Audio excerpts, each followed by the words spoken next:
hip NMR Disassociation Level 2.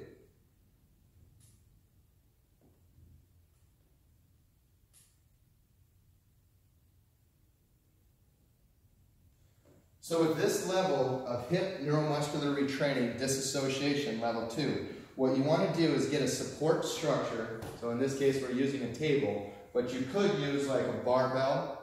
You could use a barbell in front of the client, or you can use a table, whatever makes sense with your equipment and where you're at in the session with the client.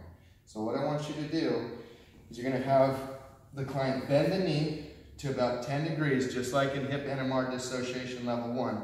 Bend the knee to 10 degrees. This is going to be the support side leg. Acetabulum, knee, second and third toe, the best alignment you can.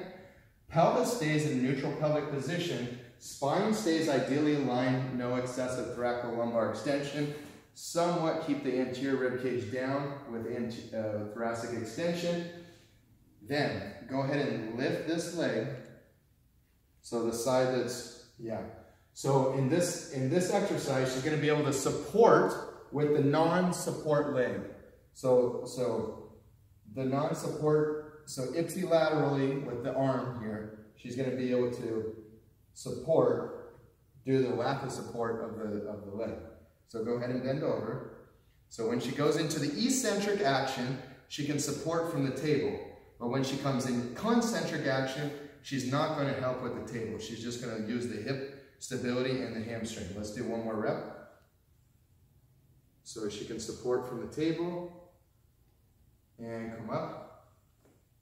Good. One more really important thing from this. So you're keeping the knee at about 10 degrees of flexion. You're keeping the spine ideally aligned. Go ahead and lift. And you're doing all the reps, as many reps as the set calls for, whilst bouncing from one leg without putting the foot down. So go ahead and go into eccentric action. So I want you to pause there. Pause, pause. Pause. Drop this side pelvis down, down, down, more. So two things happen as compensation.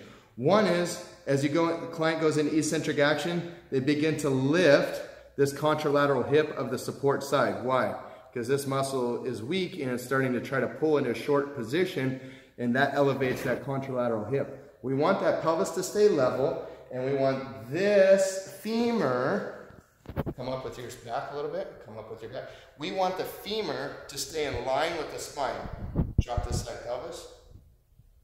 There. Notice, pelvis is level, femur is in line with spine. One straight line, pelvis level. Those are two big compensations, go ahead and come on up, that the client will make. You want to look for that. Now the purpose of this exercise is really to neuromuscularly retrain hip disassociation. So many injuries happen, and many movement dysfunctions and compensations, pathokinematics happen, because the hip should have good quality movement, motion, and the pelvis and lumbar spine should be very stable. But what happens is the right motion doesn't happen in the hip, so then the motion happens in the pelvis and the lumbar spine, causing shear stress, causing Trendelenburgs, causing twists and turns to this core section of the body here that shouldn't happen because the hip's not doing its job. So when you teach the hip to do its job in proper motion and function, which this exercise does a great job of, then you're going to really begin to condition the motor control of the entire core.